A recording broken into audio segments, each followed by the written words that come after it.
Hello, all. Welcome to the AI podcast. I'm your host, Rahul Tota, CEO and founder of Akaike Technologies. We are an AI native company focused on developing bespoke AI solutions for enterprises. While we work with enterprises across sectors, today let's dive deeper into all the action happening in AI, specifically in the BFSI sector. I'm really excited to be speaking with our guest today. Ashwin, could you please introduce yourself for our audience? I'm Ashwin, and I'm currently working as SVP of Head of Data Science of US Personal Banking. We have a team called Next Gen Analytics. So we work for primarily the US market and manage the data science for multiple lines of the business as well as multiple verticals of the business. Great. Super happy to be speaking with you, Ashwin.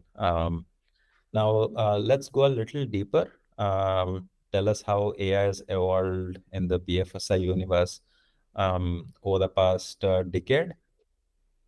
Conventionally, I was focused on customer-centric analytics and risk analytics, and there's like different verticals to it, right? So my focus primarily has been in the marketing analytics and data science, and in the CX and customer space. Generally, the objective is to grow your revenue, grow your customers, right? So that with that as the focus, the traditional models are more geared towards identifying the right customer for acquisition, for propensity models, and then you have your models to sort of grow the customers in their journey in your bank or your financial services organization. Again, in the BFSI industry, you have customers growth in terms of taking up more products, taking up higher value products, and also moving up the value chain in terms of giving you more growth and more NPV. So that is the analytics strategy that generally focused around. So you had traditional models where you would build, like say, from a tech stack standpoint, like logistic regression models and generally the traditional propensity like or regression models, linear regression models. And then the shift happened towards more cutting edge ML models, right, where you had the opportunity to build ensemble models on classification like random forest, XGBoost and such. And then again on on the irrigation front, on elastic integration and such, right? So the shift happened. All of this journey was again driven by mostly the use cases that I described, where the strategy was customer growth. The data that was used was primarily structured data, right? Now we are foraying more into unstructured data. Now we have the ability to read checks and documents using OCI. We have the ability to read huge transcripts, using LLM, like parse data through that. So the evolution has been of both the kind of techniques that we used and on the lines of the like moving from using structured data to unstructured data. Wow, great to understand such breadth of work happening in BFSI. Now, more specifically, where do you see generative AI being adopted most within this sector? Is it to scale operations, achieve new revenue streams, or enrich customer experience? Is it the most often cited use case of employee productivity?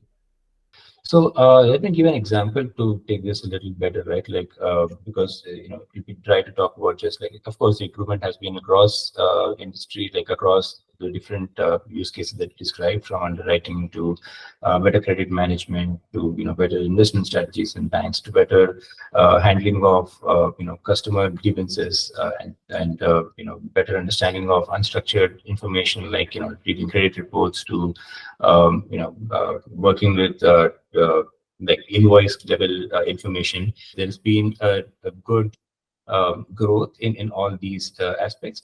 But I'll take a specific use case of calls, right? Calls that are coming for customer grievances. So one of the use cases is, let's say, customers kind of call whenever their transaction is stuck in a certain queue, right? So there could be several reasons why a customer's transaction is on hold. Is customer needs to provide more information in terms of like more KYC, or customer has hit a certain threshold of transactions, like enhanced due diligence is needed. So earlier, the customer used to call the IVR, the call center, and the agents used to answer the questions. So it's a burden on the agent to understand the processes and stay up to speed with the process, right? So there's The traditional ways of improvement was to set aside a set of control pool of agents, test against providing better training and information to a test set of agents, and see like how one set is performing with respect to another. And now, of course, it's been for quite a few months. So with GenAI evolving over the months, what we notice is we are using LLM to answer these questions, right? We are trying to give more context to the agent. It's more of first classifying the issue when so the calls come in, using models to first classify them into what use case could it be of all the ones that I just talked about. The customer could be flagged, and then finally it's about interacting with the customer and getting more details, right? So interacting with the customer, so there is prompt engineering involved on how you want to the interface or how you want the model to interact with the customer. Then you're backing up the model with like RAG and the techniques and like customer related knowledge information graphs where customer could go through the relevant information for that particular use case. Like you can pull that information and say that here's why your transaction is going to decline. There's a lot of work that you're doing on that front on ensuring that the models are compliant, adhering to fairness and privacy and no bias. So that's a very quick resolution for the customer. It reduces the transaction turnaround time. That generates higher revenue for the bank in terms of cost savings, expense savings in terms of process efficiencies, and higher revenue in terms of better customer experience and retention. Wow, that's a lot of use cases. Now, typically, do you go about solving all these in silos, or do you see investing into a platform that support a variety of these use cases you mentioned, right? So there's always trade-offs, right? So I wanted to hear a bit more about that. What kind of approach do large organizations take, both from a people and tech perspective? Yes, generally there are platforms that are involved. The model that you're using or the LLM that you're using has to be compatible with your tech environment, and it also has to provide the authorization to use personal information if required. It has to integrate with the vendor that we have. We also need the ability to set up the models and the tech in a way where we could test out a few use cases, right? And then we could scale it up as required. So all of this goes into consideration while we are choosing a sort of a player, a platform, or a partner or a vendor. Also, you mentioned how things have evolved from logistic regression to ensemble techniques to infusing unstructured data and now large language models. Um, with all these technological shifts, do you see constant upskilling of existing workforce needs to happen, or do you see new people are need to be hired here? That is one route of where we are sort of encouraging employees and encouraging generally the talent in the industry to pick it up. But people who are coming from computer science backgrounds and people who are coming from tech backgrounds who are picking it up from a different lens, and they have pure experience in working with LLM, building a product, integrating with the AI engines that are driving the current call workflow. That talent again is something that we're seeing in the market, and that's where we're picking up some new talent generally in the BFSI industry. Okay, this one's on everyone's mind, right? BFSI, such a heavily regulated sector, and we have seen ourselves firsthand that it moves conservatively in terms of adopting new innovations. With so many compliance and regulatory restrictions, what are the challenges you have seen or anticipate in the near future? So, as far as risk and controls and compliance adherence is considered, you have a lot of current models that also have to go through very stringent guidelines of adhering to fair lending and legal and compliance and risk.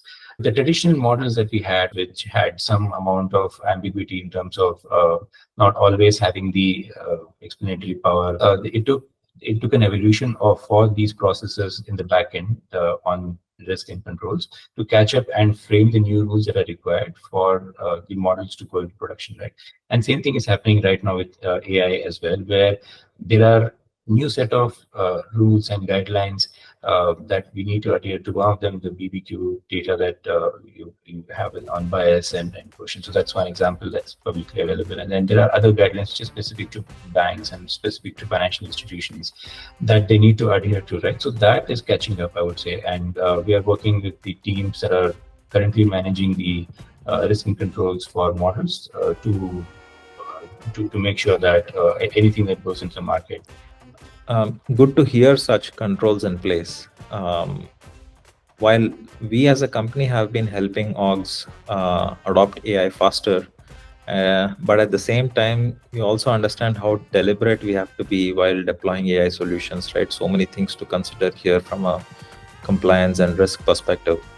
So a lot of very interesting use cases can come up there is unstructured data filings that the companies do in the US, right? So that data could be passed through, and it's very unstructured, very verbose, to find trends that could be helpful in investing and trading. There are other use cases where, again, from a customer standpoint, we spoke about improving the customer's experience from getting a better experience for addressing grievances and issues.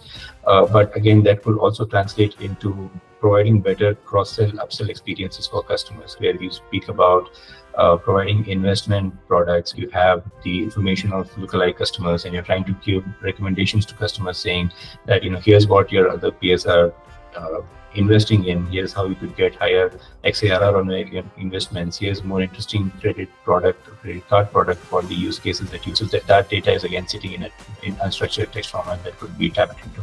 Awesome to hear that, Ashwin. Also, because we at Akaike help enterprises derive actionable insights, both from structured as well as unstructured data. Thanks a lot for your time again, Ashwin. It was such an insightful conversation. Great talking to you. Thank you all for listening in.